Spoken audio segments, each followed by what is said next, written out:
मेरा बच्चा मेरे गले लग लग के रोता है कि मेरे क्या तोड़ेंगे। वो बच्चा बोलता है कि जब मैं पानी मांगता था ना तो मुझे लात मार के बोलते थे कि जा बाथरूम से पानी पी। तो मैं सामने बंगले पे गई हूँ, ये आया, इसने बोला मुझे चाबी दे। मैंने बोला ये ले चाबी, तू ऊपर जाके, तो समुंदर से आया, तू ऊपर जाके नहा दो। तो मैं आ रही हूँ काम करके पॉलर का, मैं आई हूँ तो इसने फांसी ले ली। इतना खौफ था, वो कह रहा था मेरे को, यानी कि ऐसा लग रही है मेरे को मार देंगे, इतना उसके अंदर खौफ आ गया था। मैं सिविल लेके पहुंची, उधर पुलिस आ गई, उन्होंने बोला इसका पोस्टमार्टम करेंगे। भाई किस चीज का पोस्टमार्टम करेंगे? बोलते थे फिर 20,000 रुपए दो पुलिस वाले। किस चीज का पैसा दे? हम गरीब लोग हैं। 20,000 रुपए लिया हम लोगों से, और बच्चे की सारा यहाँ से लेके पोस्टमार्टम कर दिया बगैर इजाजत के, बगैर। हमें पता ही नहीं चला कैसे हमारे बच्चा तड़प के उससे जान दी। सिविल पे लेके के सिविल वालों ने उसकी एक एक चीज निकाल दी, उसके दिल, उसके गुर्दे खा लिए। अभी खंडर हमारा बच्चा भी आएगा जिसको हम दफना देंगे। उसको मरते हुए सर उनको सुकून नहीं दिया। कराची के इलाके माड़ीपुर से एक शख्स की लाश मिली जिसकी शनाख्त मलीर जेल से फरार होने वाले कैदी रजा के नाम से हुई। पुलिस के मुताबिक रजा ने जेल से फरार होने के बाद खुदकुशी की और उससे पहले एक वीडियो भी रिकॉर्ड की।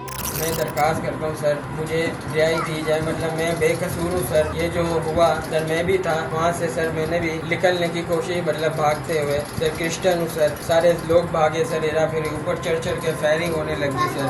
तो मैं सर दिमाग, मतलब एक दूसरे के ऊपर चढ़ रहे थे सर, तो क्या करता सर, जिधर अवाम भागी सर, अपनी जान बचा के जंसले आए उधर सर। तो मैं लिहाजा आपसे अपील करता हूँ सर, मैं बेकसूर हूँ। DIG साउथ का कहना है कि रजा मनशियात के मुकदमे में गिरफ्तार था और दीगर कैदियों के साथ मलीर जेल से फरार हुआ था। इस बारे में मजीद जानते हैं लवाकिन से। ये जब मेरे पास आया तो ये मुझे बता रहा था कि भाई मैं आया हूँ वहाँ से, जेल से भाग के। 2 दिन मैं सिविल में रहा हूँ, 2 दिन के बाद आज ये माड़ीपुर मेरे पास पहुँचा। जब ये पहुँचा तो मैंने अपने ससुराल वालों को बताया। मेरे ससुराल वाले आए, इनसे बातचीत करके इसको चले गए कि भाई हम तेरे को कल दोपहर में वहाँ पे जमा भर्ती करा देंगे दोबारा जेल में। तो ये सुबह 5:30-6 बजे अकेला, हम लोग सोए हुए थे, मियाँ बीवी, ये उठ के नहाया, नहा के बैठ के कुर्सी पे बाहर सेन में बैठा हुआ था। मैंने इसको पूछा इतनी जल्दी तू क्यों उठ गया?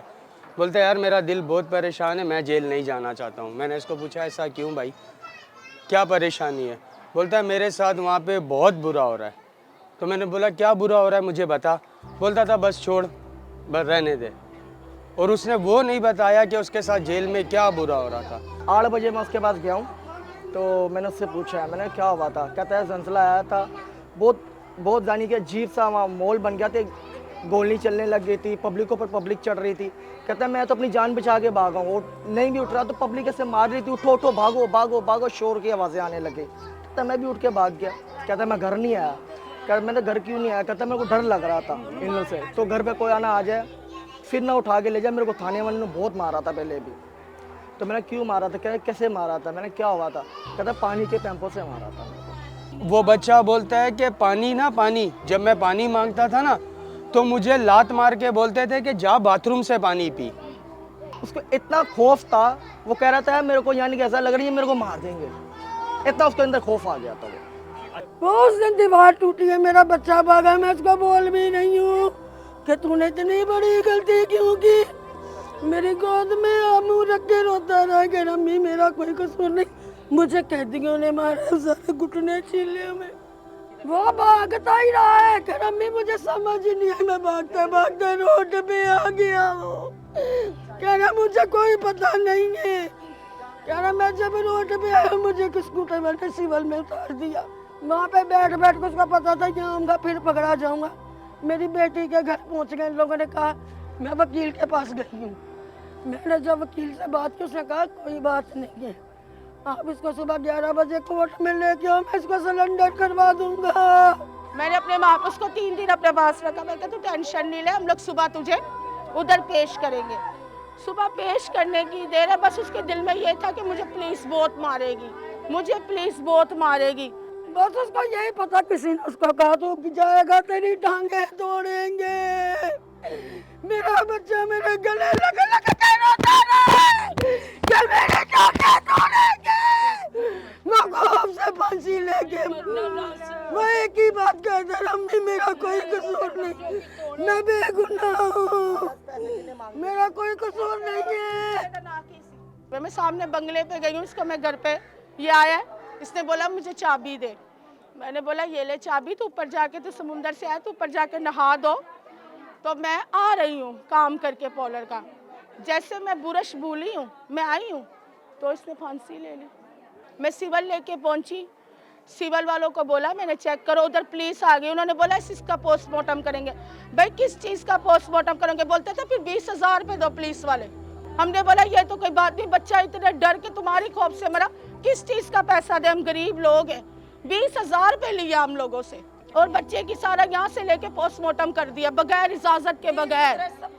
मुझे बस इंसाफ चाहिए। हमारा भाई आज मर गया, उसे वापस नहीं आना, उसे वापस नहीं। सर ऐसा करे कि इनके ना ऐसा कुछ हो कि बस ये तबाह मर जाए। आज हमारे घर में मातम मच गया सिर्फ इनकी वजह से। सर हमारा छोटा सा फूलों जैसा बच्चा चलेगा आज, जिसको हम दफनाने जाएंगे, अभी बस थोड़ी देर के बाद आ रहा है, जिसको हम अपने हाथों से दफना देंगे। सर वो इतना मासूम था, हम उसको समझा रहे थे, पूरी रात वो रोता रहा, मेरे पर जुल्म होता है, मुझे मारते हैं जेल में, मेरे पर बहुत जुल्म होता है, मुझे पीने का पानी नहीं देते, मैं बहुत डरता हूँ, मुझे मेरे पर जुल्म कर रहे हैं, मुझे नहीं जाना। सर पता नहीं क्या हुआ, उसने अपनी कि सुबह 8 बजे अपनी जान दे दी। हमें पता ही नहीं चला कैसे हमारे बच्चा तड़प के उसने अपनी जान दी। सिविल पे लेके, सिविल वालों ने उसकी एक एक चीज़ निकाल दी, उसके दिल, उसके गुर्दे खाली। अभी खंडर हमारा बच्चा भी आएगा जिसको हम दफना देंगे। उसको मरते हुए सर उनको सुकून नहीं दिया। जो बड़े रुकमान बैठे हुए हैं, ये इनसे गुजारिश है कि ये जेल लांडी में जाके देखें कि वहाँ पे कैदियों के साथ क्या हो रहा है, कि वहाँ से कैदी निकला और उसके इतना डिप्रेशन कि उसने अपने आप को मारना अच्छा समझा, जेल जाना नहीं उसने समझा। लाशे इतना उसको मारा, इतना जुल्म किया था। मैं अपील यही करूँगा, बस अल्लाह के बंदो, बेगुनाह बंदे को नहीं उठाओ, किसी की जानें नहीं गवाओ यार। किसी का वो भी माँ का लाल था, वो तुम्हारे भी आगे बच्चे हैं। तो मेरी मीडिया से और बड़े लोगों से रिक्वेस्ट है कि इस चीज़ को रोका जाए, ईदगाह की पुलिस को रोका जाए कि नजायज़ करते हैं। हाँ, जो करता है उसको मार, उसको लेके जाओ, जो नहीं करता झूठे केस डाल के, ये देखिए झूठे केस डाल के बच्चा मार दिया। रोमा मट्टू, मुश्ताक मट्टू को आप टिकटॉक पे बनाते हैं, देखो तो सही असाई बरादरी के साथ क्या हो रहा है। एक दफ़ा आओ तो सही, पूछो तो सही। सिर्फ वहाँ जाओ टिकटॉक पे बनाते हो, अल्लाह के बंदे असाई बरादरी के साथ क्या हो रहा है। हमारी बरादरी के आप बैठो तो सही, आए ज़रा देखें इलाके के हालात, देखें हमारी बरादरी को देखें, पूछे तो सही क्या परेशानी, क्या वजह थी। ये मेरी अपील है, एक दफ़ा रंशलन पे है। नहीं सही, उसको साहिबे को लेकर गए।